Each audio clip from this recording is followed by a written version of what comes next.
I wanted to show you this house. My house.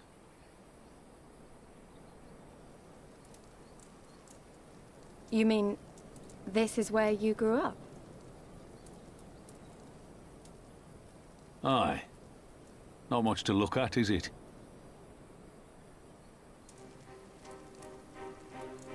Same could be said of the village. It was damn near impossible to live off the land, barren as it was, which is why so many of us traded our plowshares for swords. Swords and uniforms, mind. We became military men. Tensions were rising between Alamigo and the Empire, and there was always a need for more soldiers to watch the border. It was only a matter of time before the first skirmishes broke out. It's a frightening thing to face Magitech armor for the first time. But after a lot of trial and error, I found ways to bring them down. After a few victories, people even said I had a knack for it. And then one day they hit us. Hard. I was wounded and sent home to recover. Back here.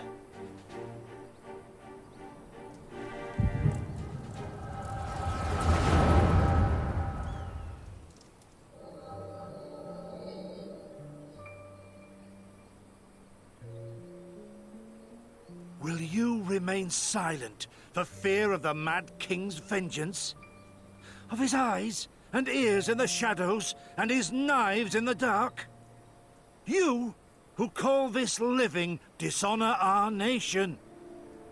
It is but a slow death.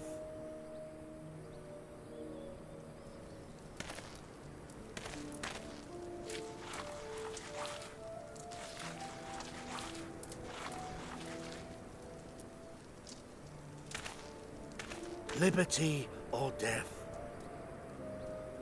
Liberty or death! If this be your creed, then raise up your hands, raise up your voices! Together we will tear Theodoric from the throne! Together we will reclaim our freedom!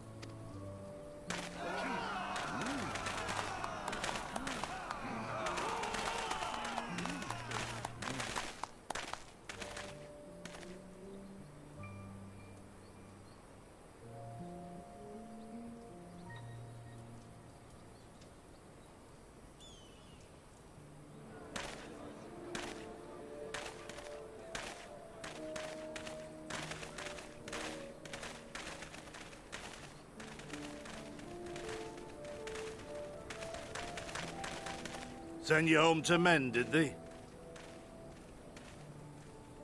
Aye, sir. Garlean's got the better of us. The chirurgeons say I'm healing well, so it won't be long now. Liberty or death, is it? Tell me, soldier. What do you think those words mean?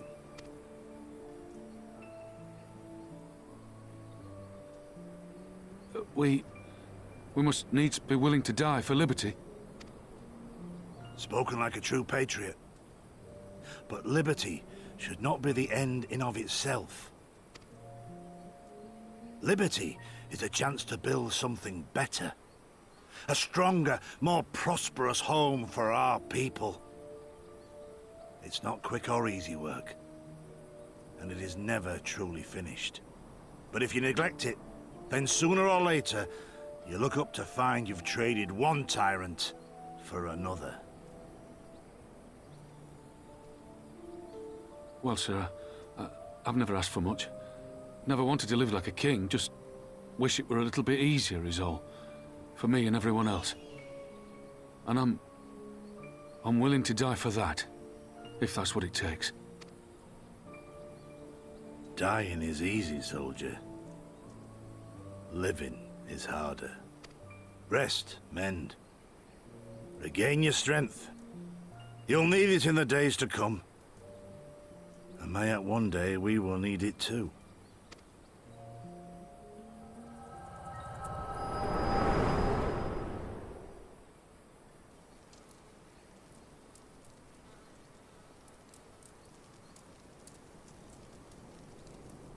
Conrad chose you as his successor, Lise, and I will not gainsay his decision.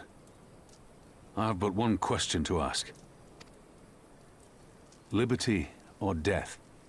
Those were Curtis's words and his creed. Will you swear by your father's creed before your comrades and the gods? Liberty or death. That's all you can hope for in war. Father understood that. And you want to know if I do too.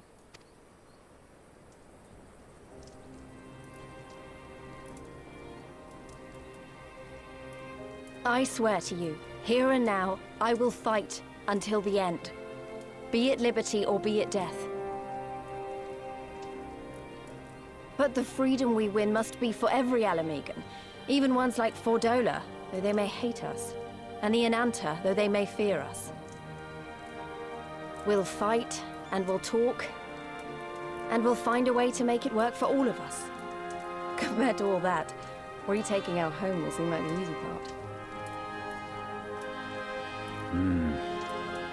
A good oath. And there is naught else to say. You are indeed your father's daughter.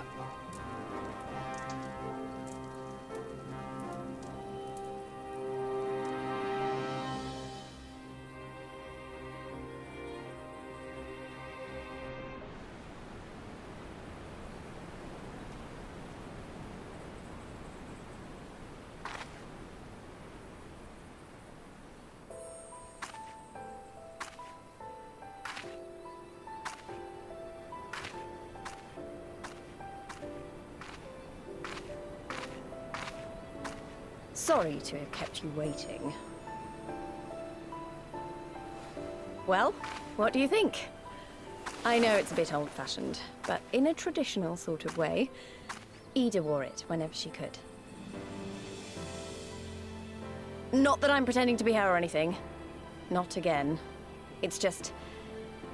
if this is the last battle we fight to free Alamigo, then she ought to be a part of it.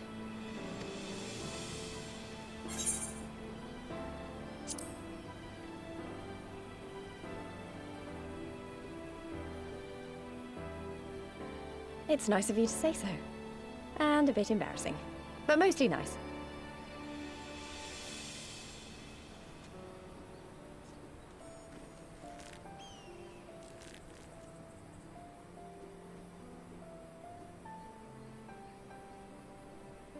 Anyway, the real reason I asked you here was to sneak in a warm-up before the final battle. There's this place I know where monks used to spar as part of their training. Care to join me?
I remember my father's words, how they rang in my ears as we left Castrum Urbania behind and looked out over the locks before us.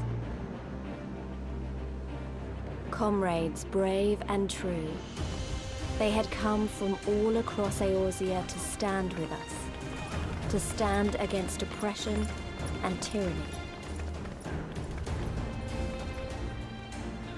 20 years the Empire had ruled us, but no longer. Liberty or death. Liberty or death.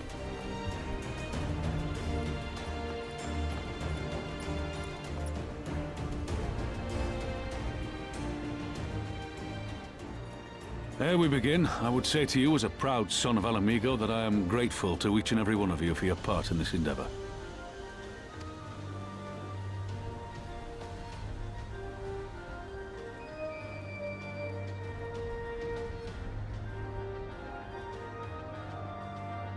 Now, to the heart of the matter. The enemy appears content to remain within the city walls and await the inevitable siege.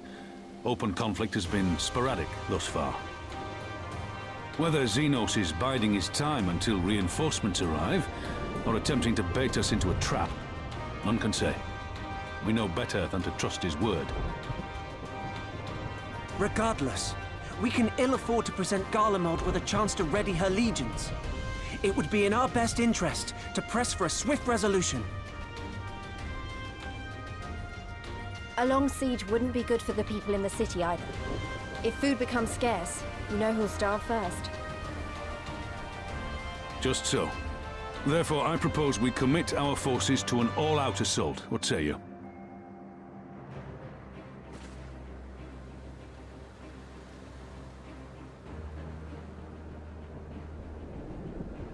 Twould seem we are of one mind. Then let us proceed to the how of it. The Immortal Flames will form the vanguard, supported by the archers and the conjurers of the Order of the Twin Adder, under the Elder Seedseer's command.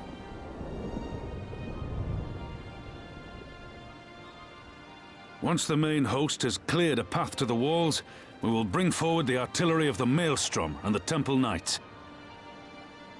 I would have your cannons pound the gates and punch a hole right through the middle of their defenses.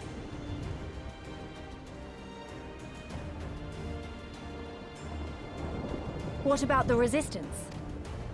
Your part will be to occupy the residential district and keep civilians out of harm's way. The people are more like to trust their own. Of course. You can count on us. Remember that there is a second entrance to the city proper there. If all goes to plan, we will have secured 2 points of entry. Once both objectives are complete, we press on into the city, surround the palace, and hunt down Xenos.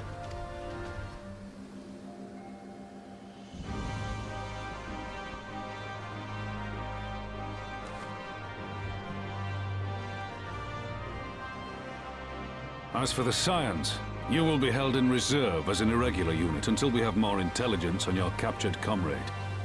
Kryle's rescue will be your primary concern, but I dare say we'll find a use for you once her freedom has been secured. Thank you, General.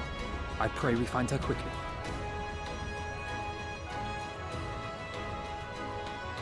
Rhalga's beacon nears its end. Soon, my friends, Alamigo will be ours once more!